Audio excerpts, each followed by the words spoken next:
तो गाइज़ मुझसे रहा नहीं गया क्योंकि मैं चाहता था कि मैं इस नॉवेल को मतलब साथ-साथ में मतलब बैटल थ्रू द हेवन के साथ फ़िनिश करूँ क्योंकि ये दोनों नॉवेल कहीं न कहीं जाकर एक दूसरे से लिंक हैं क्योंकि बैटल थ्रू द हेवन और मार्शल यूनिवर्स दोनों सेम ही बंदे ने लिखा है। तो उम्मीद करता हूँ कि जितना मैं ज़्यादा एक्साइटेड हूँ आप भी होंगे क्योंकि बोला जाता है ऐसा कि ये जो मार्शल यूनिवर्स है ये बैटल थ्रू द हेवन से भी ज़्यादा अच्छी तरह से उन्होंने लिखा है। तो शुरू करते हैं बिना किसी बकचोदी के। इधर मतलब एक सीन दिखाया जाता है, यहाँ पर एक बंदा होता है जिसका नाम होता है लिन डोंग। ये अपनी पलकें खोलता है, इसकी पलकें थोड़ी भारी होती हैं। इसको पता नहीं रहता कि ये कहाँ पर है। ये देखता है कि इसके सामने 2 फिगर खड़े हैं। बेसिकली एक आदमी और औरत होते हैं जो एक रूम में टेबल पर बैठे होते हैं। ये तुरंत ही उन्हें फादर और मदर बुलाता है। जो वुमेन रहती है इस बंदे को, डोंगे तुम फाइनली जग गए, ऐसा बोलती हैं। और ये काफ़ी ज़्यादा इस समय खुश होती हैं। बेसिकली ये 30 साल की एज के आसपास की दिख रही होती हैं और ये काफ़ी ज़्यादा मतलब स्वीट टेम्पर्ड होती हैं और इनकी आवाज़ में एक जेंटल फीलिंग होती है।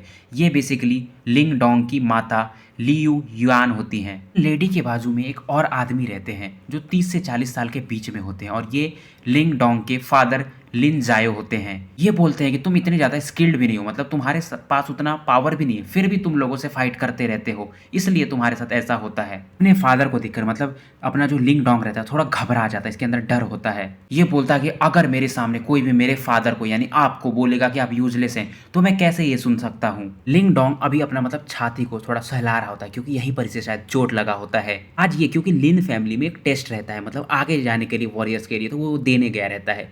पर हालांकि इसने अभी तक बस 6 महीने ट्रेनिंग की रहती है तो शायद ही उन बंदों से फाइट कर पाता था, इसे मालूम था। पर ये जानता था, इसको अपने पर बहुत ही ज़्यादा भरोसा था।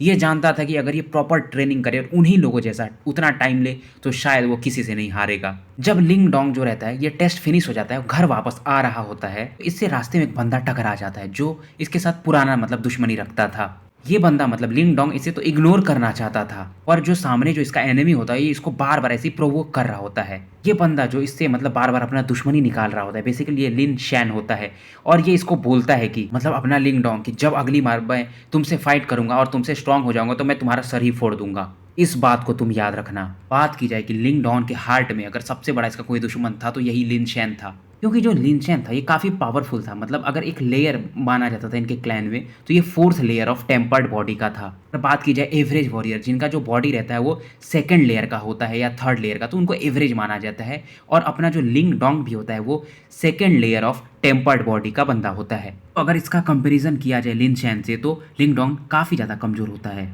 क्योंकि इनका जो लेवल का ट्रेनिंग रहता है इनमें पहले बॉडी बॉडी को ही ट्रेन किया जाता था। अगर बात की जाए ये जो टेम्पर्ड बॉडी मैंने यूज़ किया बेसिकली एक टेक्निक है मतलब अपनी बॉडी को कल्टीवेट करने का और इसका स्ट्रेंथ धीरे धीरे इंक्रीज करने का। जब किसी बंदे का मतलब जो बॉडी है काफ़ी ज़्यादा स्ट्रांग हो जाएगा, मसल्स और बोन बहुत ही ज़्यादा स्ट्रांग हो जाएंगे, तो वो उनके बॉडी के अंदर एक पावर जनरेट कर देता है। बेसिकली एक पावर जन्म लेने लगता है, इसी को युवान पावर बोलते हैं। जब ये युवान पावर जन्म ले लेगा किसी के बॉडी में तब जाकर उसको सच्चा मतलब प्रैक्टिशनर माना जा सकता है। और ये जो टेम्पर्ड बॉडी मैंने जो यूज़ किया इसको 9 लेयर में डिवाइड किया गया है और अपना लिंग डोंग जो रहता है वो 2nd लेयर में और जो लिन शैन रहता है वो 4th लेयर में होता है। हालांकि मतलब जो पहले 3 लेयर्स हैं उनमें जो ज़्यादा डिफरेंस नहीं होता है फिजिकल बॉडी के पावर में। जब 4थे लेयर में बंदा पहुंच जाता है उसके बाद जो मतलब 4थे लेयर और 5वें लेयर का बीच का जो डिफरेंस होगा फिजिकल बॉडी में काफ़ी ज़्यादा होता है। इस लेवल पर मतलब पहुंचने के बाद फाइनली जो बंदा रहता है वो काफ़ी ज़्यादा स्ट्रांग हो जाता है और उसका स्पीड भी अच्छा खासा बढ़ जाता है। बात आती है कि दोनों मतलब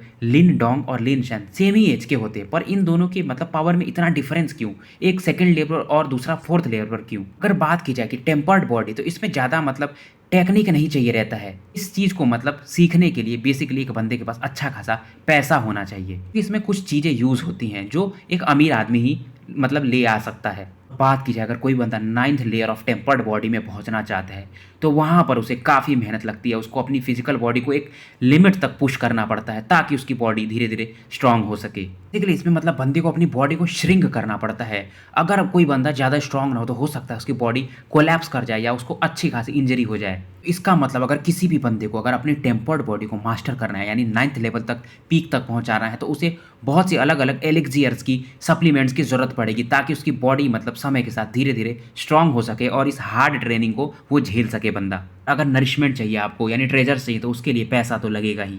लिन शैन का मतलब इतना जल्दी 4th लेयर में पहुंचने का कारण रहता है उसके फादर, क्योंकि उसके फादर जो रहते हैं वो लिन फैमिली के फाइनेंस के डिपार्टमेंट में होते हैं और वहीं बात की जाए लिंग डोंग की, तो उसके फादर के पास ऐसा मतलब कुछ नहीं रहता है। इसके फादर इस समय काफ़ी ज़्यादा गुस्से में होते हैं और इसकी माँ मतलब लिंग डोंग की जो माँ होती हैं लियू यान, ये समझ जाती हैं और ये तुरंत ही लिंग डोंग को शांत रहने के लिए कहती हैं। इसके फादर कहते हैं कि तुम्हें कोई मतलब ऐसा कंप्लेन करने की ज़रूरत नहीं है। एक बंदा अपनी ट्रेनिंग से ज़रूर उस लेवल पर पहुँच सकता है। इस दौरान लिंग ज़ायो जो होते हैं अपनी वाइफ़ को यानी लियू यान को एक रेड जिनसेंग पास करते हैं और इसे बोलते हैं कि डोंगेर को दे दो, इससे उसकी ट्रेनिंग थोड़ी फ़ास्ट हो सकती है।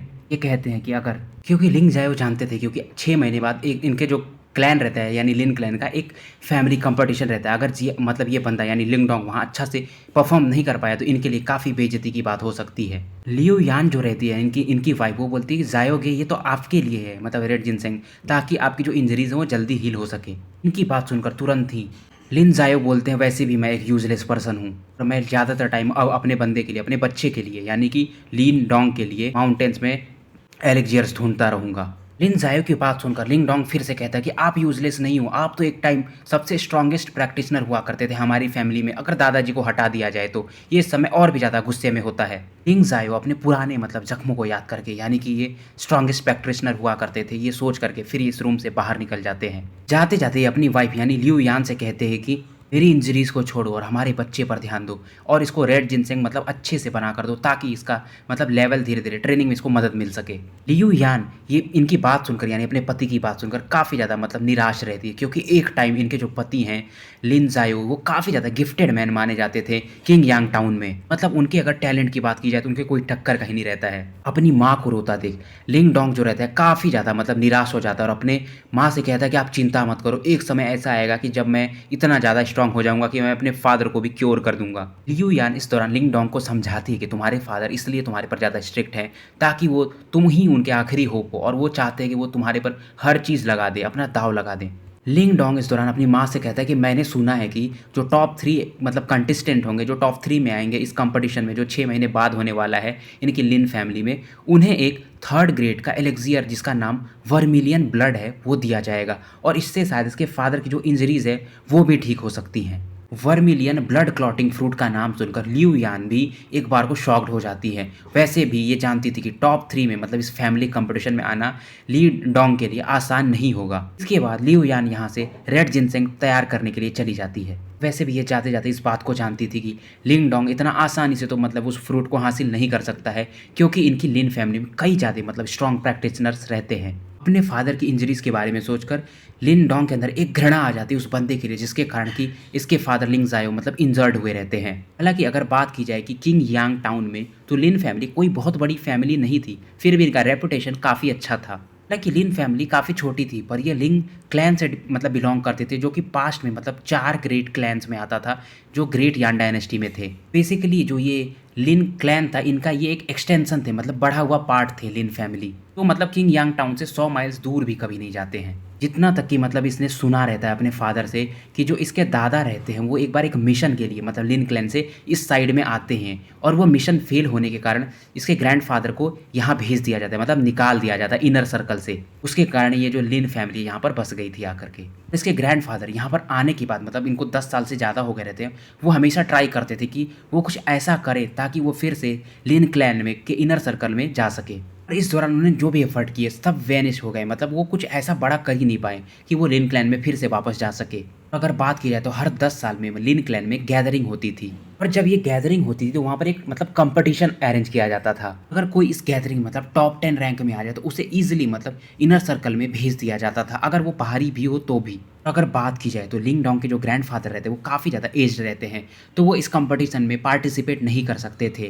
तो उन्होंने अपने 5 बच्चों पर जो अलग-अलग माताओं से पैदा हुए थे इनके मतलब इनके अलग-अलग वाइफ से पैदा हुए थे, उन पर इनकी पूरी उम्मीदें रहती हैं। इनमें जो सबसे ज़्यादा आउटस्टैंडिंग रहते हैं वो लिंग डोंग के फादर होते हैं। ये इनकी उम्मीदों पर खरा भी उतरते हैं मतलब पाँचों भाइयों में ये सबसे जल्दी 9th layer of tempered body को हासिल कर लेते हैं और एडवांस मतलब युवान में भी पहुँच जाते हैं। ये युवान क्लास में भी अचानक से मतलब 4 सालों बाद ब्रेक करके सेकंड हेवनली युवान मास्टर भी बन गए रहते हैं लिन फैमिली में अपने मतलब कि फादर यानी लिन झेंटियान के बाद। इस सीन के कारण मतलब लिंग डोंग के जो ग्रैंडफादर भी रहते हैं अपने बच्चे के लिए काफ़ी ज़्यादा एक्साइटेड होते हैं। जब फाइनली वो जो 10 ईयर क्लैन गैदरिंग हाथ मतलब आ गया उसके कारण मतलब जब ये गैदरिंग हुआ तो लिन फैमिली के जो भी मेंबर्स थे वो काफ़ी ज़्यादा शॉक्ड हो गए और निराश भी हो गए क्योंकि इनके सामने जो बंदा रहता है उन्हें उन्होंने इसे मतलब इनके फादर को, लिंगडोंग के फादर को बस एक मूव में हरा दिया था, वो भी पहले मैच में। डिफीट के कारण फिर ये लोग मतलब किंग यांग टाउन में लौट आते हैं। और उस रात के बाद से जो इसके फादर रहते हैं यानी लिंगडोंग के फादर, कभी भी लिन फैमिली, जो इनकी फैमिली थोड़ी दूर पर रहती थी, वहाँ भी नहीं जाते हैं और ये बाहरी एरिया में आकर रहने लगते हैं और लिन क्लैन का कोई भी चीज़ नहीं टच करते हैं, क्योंकि इनका ऐसा मानना था कि ये हार चुके हैं। लिन क्लैन में जाकर ये फाइट किए थे पर ये हार गए हैं, तो ये अब कुछ भी टच नहीं कर सकते हैं। सबसे ज़्यादा दुःख की बात यानी लिंग ज़ायो के लिए सबसे ज़्यादा दुःख की बात ही रहती है कि ये उस बंदे से बस एक पाम अटैक से हार गए रहते हैं। वो बंदा युवान फोर्स यूज़ करके इनकी बॉडी को बहुत ही ज़्यादा मतलब डैमेज कर दिया रहता है। इनका मतलब जो हेवनली लेवल का युवान लेवल रहता है वो भी डिस्ट्रॉय हो जाता है और ये अर्थली युवान लेवल पर पहुंच जाते हैं, मतलब इनिशियल लेवल ऑफ युवान में ही रह जाते हैं। और इस मतलब सीरियस इंजरी के कारण अब ये एडवांस भी नहीं कर पा रहे थे अपने मतलब आगे वाले लेवल्स में, ये चाह कर भी, चाहे ये कितना भी कोशिश कर लें। इसके कारण इनकी फैमिली वाले भी मतलब इनके पिताजी भी यानी लिंग ज़ायो के फादर भी बहुत ही ज़्यादा निराश होते हैं। और जब भी मतलब लिंग ज़ायो इस दौरान मतलब ड्रिंक करते थे तो वो बहुत ही ज़्यादा निराश और गुस्से में होते थे और अपनी छाती मतलब पीटते रहते थे। लिंग डोंग हालांकि इस समय काफ़ी ज़्यादा छोटा था, पर ये भी इस सीन को देखकर थोड़ा मतलब हेट्रेट तो फील कर ही सकता था उस बंदे के लिए जिसके कारण इसके पिता आज ऐसी स्थिति में थे। ये जानता था कि उस बंदे ने बस इसके फादर को डिस्ट्रॉय ही नहीं किया बल्कि उनकी पूरी फैमिली को ख़त्म कर दिया था। बात की जाएगी इनके फादर से, मतलब लिंग डोंग के फादर से जिस बंदे ने फाइट किया था उसके बारे में इसके एक अंकल ने बताया रहता है। वो बंदा 10 साल की मतलब एज में ट्रेनिंग स्टार्ट करता है। 12 साल की एज में वो 9th layer of tempered body से ब्रेक करके युवान टेरिटरी में पहुंच जाता है, मतलब युवान लेवल पर पहुंच जाता है। 14 साल की एज में वो बंदा अर्थली युवान लेवल पर पहुंच जाता है। 17 साल की एज में वो बंदा हेवनली युवान लेवल पर पहुंच जाता है और 25 साल की एज में वो बंदा युवान की उसकी बॉडी में होती है वो धीरे धीरे यिन और यांग में बदल जाती है और वो फाइनली एक डैन बनाने में मतलब सक्सेसफुल हो जाता है, लाइक अ ड्रैगन। वो मतलब ग्रेट यान डायनेस्टी में एक अलग लेवल पर पहुंच जाता है 30 साल से कम एज में ही। उस बंदे को एक लेजेंडरी फिगर माना जा सकता था और उसका नाम था लिन लैंगटियान, मतलब वो लिन क्लैन का ही था। लिंग डोंग मतलब इस समय कमरे में होता है और उन लम्हों को याद करके बहुत ही ज़्यादा उसके अंदर हेट्रेड भरा होता है उस बंदे के लिए। तो गाइज ये बस पहला चैप्टर था और ये स्टार्टिंग की स्टोरी है और मैंने जहाँ तक ये नॉवल पढ़ा है अभी मुझे बहुत ही ज़्यादा मज़ा आया है, तो आपसे उम्मीद करूँगा कि आप इसको सुने और आपको भी मज़ा आएगा।